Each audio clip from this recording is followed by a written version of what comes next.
Hello, it's a pleasure to be back with you again. I didn't title this morning's sermon, but if I did, I would call it Recapturing the Dream. It's a severe understatement to say that we live in a very fractured world. All too often we don't know who or what to believe, which end is up, or where we're headed. I think this was true even before the pandemic and last week's insurrection. It's a world where in far too many cases we've become dispirited by the lack of civility and outright cruelty we see or experience on a daily basis. We live in a culture of fear, much of which has been manufactured for political or monetary gain. The civil rights movement of the 1950s and 60s was played out in a similar culture. The fear gripping the country was out there, open and visible to both sides. But even then, without the benefit of social media, there was still a lot of manufactured fear. Black people lived in fear of Jim Crow laws and the government that enforced them. White people lived in fear of what might happen if Jim Crow were sent packing and black people were given the same rights they enjoyed. Might not the formerly disenfranchised seize power and turn the tables on them?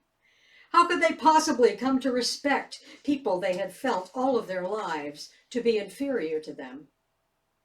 Dr. Martin Luther King Jr.'s rise as an activist icon paralleled that of Jesus presented in Luke 4:18 through 19, echoing the words of the prophet Isaiah.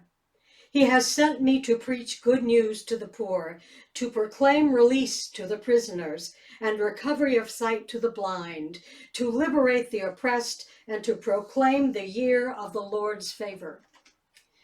Dr. King provided a spark that enlivened the spirit of the oppressed, raising their hopes and igniting their faith.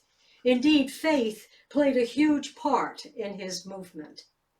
He showed them that through perseverance and nonviolent action, they would be able to reach a modern-day promised land where their worth would be known, their dignity be revealed, and their civil rights would be won. This narrative was captured beautifully at the March on Washington in August of 1963. The famous climax of Dr. King's remarks, where he told about his dream for the future, was not originally in the speech. King had spoken of it at a few small fundraisers and rallies, but for the March on Washington, Dr. King's aide, Wyatt Walker, had felt that the dream was too trite for such a large audience. Dr. King had agreed. But near the end of his speech, he faltered a little, feeling that his words weren't having the effect he'd hoped. At that point, the great gospel singer Mahalia Jackson, who was standing about 50 feet away, cried out, "Tell them about the dream, Martin! Tell them about the dream!" And he did. He spoke eloquently about a future filled with hope for all people, no matter their race. In the afterglow of that dream, the modern-day promised land seemed to be within reach. And by all that's holy and right, all of the love and energy and effort of the civil rights era that reached its glorious zenith with the passage of the Voting Rights Act of 1965, should have set the scene for a shining new age of peace and justice, where Dr. King's dream would be realized, carrying us into a new era of enlightenment, where understanding, kindness, respect, and compassion among blacks and whites would be the norm, not the exception. Yet, it seems there always has to be a qualitative conjunction tied to every good thing this country has done. Yet, we can see with the splendor of 2020 hindsight that even as our country stood on the precipice of the realization of Dr. King's dream of a beloved community and the promise of civil rights for which so many had bled and died, that it was indeed something of an illusion, one in which too many of us, black and white, fully embraced the concept of the races coming together in equality and love, but somehow overlooked the reality that these newly gained civil rights needed to be vigilantly guarded and carefully nurtured. That blacks couldn't just say, "Hurrah, we've got rights," and then fail to exercise and continue to expand those rights. Anything that is not exercised begins to atrophy after a period of time. Anything that does not expand is fated to contract with time. And yet, in his dream speech, Dr. King had warned us. He said, "Go back to Mississippi, go back to Alabama, go back to South Carolina, go back to Georgia, go back to Louisiana, go back to the slums and ghettos of our northern cities, knowing that somehow this situation can and will be changed." But that directive seemed to get lost in the euphoria of the moment in 1963 and in the elation surrounding the passage of the Voting Rights Act 2 years later. Many who supported Dr. King at the time didn't fully take up his challenge because they thought the dream was the movement, that the dream alone would bring forth change. And because the activist movement that had been so successful for so many turbulent years essentially rested on its laurels, the push toward justice and equality eventually started losing ground. And that brings us to today, where new fears and anger have been unleashed by the brutal killings of young black men and women. The Black Lives Matter movement, which has risen out of the ashes of their deaths, has spoken loudly and brashly, not only to those who did not fully understand the message of the 50s and 60s, but also to younger people all over the world who have woken up to join us in protesting unwarranted killings and police brutality.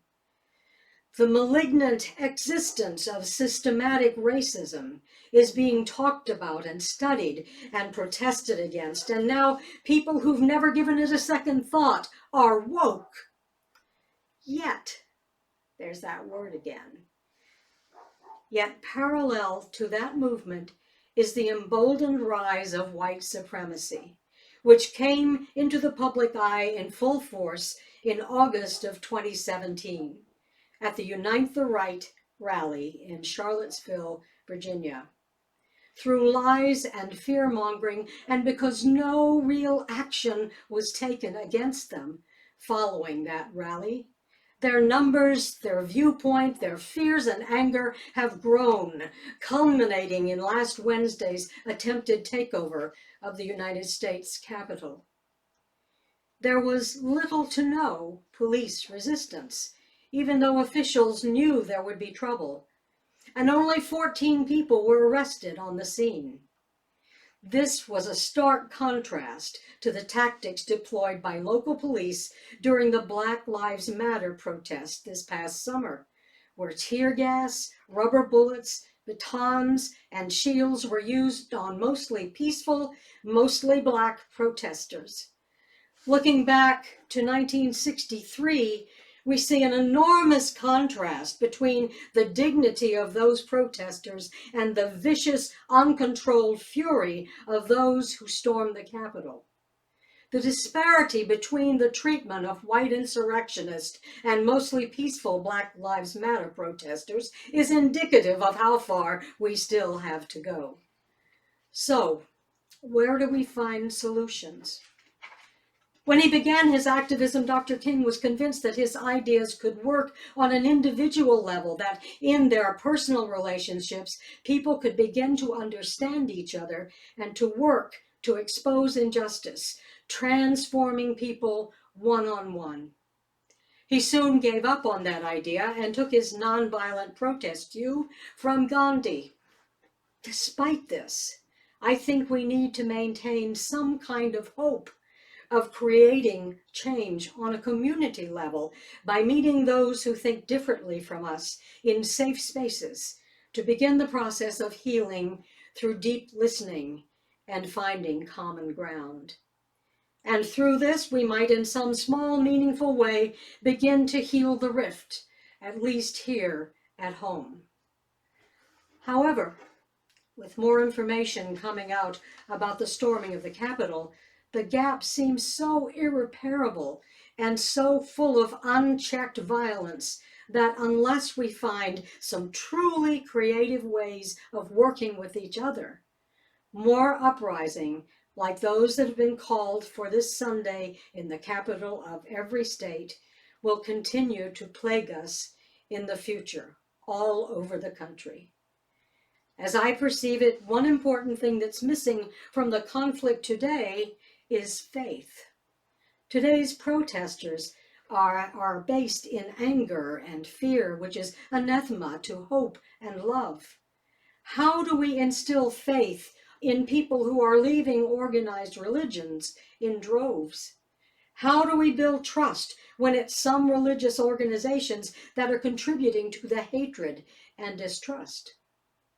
In his final speech in Memphis the night before his assassination, Dr. King urged his followers to develop a kind of dangerous unselfishness. The late Congressman John Lewis proposed that we not give up the fight, but that we should strive to get into good trouble. It is our sacred responsibility to embrace dangerous unselfishness, to be willing to get into deep trouble, to gather the generous spirit within us and seek empathy with those who are being oppressed, to stand in solidarity with them, to understand and admit that this current unrest and the entire history of the enslavement and subjugation of Black Americans is a white problem.